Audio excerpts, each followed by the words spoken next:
Scholarship exam class 5 मध्ये तुमचं स्वागत आहे. एक नवीन धड्याला सुरुवात केलो आहे. Finding small word from bigger one. याचा अर्थ असा की दिलेल्या एका मोठ्या शब्दामधून आपल्याला एक लहान शब्द शोधायचे असते. बरोबर आहे? प्रश्न बघा. How many two letter words can be formed using word team. हा जो शब्द आहे टेम याच्यापासून किती शब्द तयार होऊ शकतील म्हणते. ठीक आहे. तर पहा टेम कडे पाहिल्यावर लक्षात येईल. टेम कडे पाहू आपण टेम. बरोबर आहे? टेम कडे पाहिल्यावर काय लक्षात येते? एम तयार होते. म्हणजे काय एम एमचा अर्थ होतो आपल्याला माहिती आहे. त्यानंतर आहे एम ई. दिसतंय ना एम ई म्हणजे मी. म्हणजे एकूण किती शब्द तयार झाले तर 2 शब्द तयार झाले. बरोबर आहे? नंतरचा प्रश्न बघा.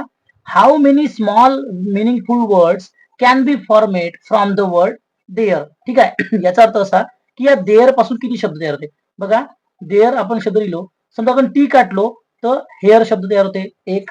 त्यानंतर जर तुम्ही पाहिलं तर या ठिकाणी द शब्द तयार होते 2. त्यानंतर लक्षात तुम्ही पाहिल्यावर लक्षात येते ही एक शब्द तयार होतो.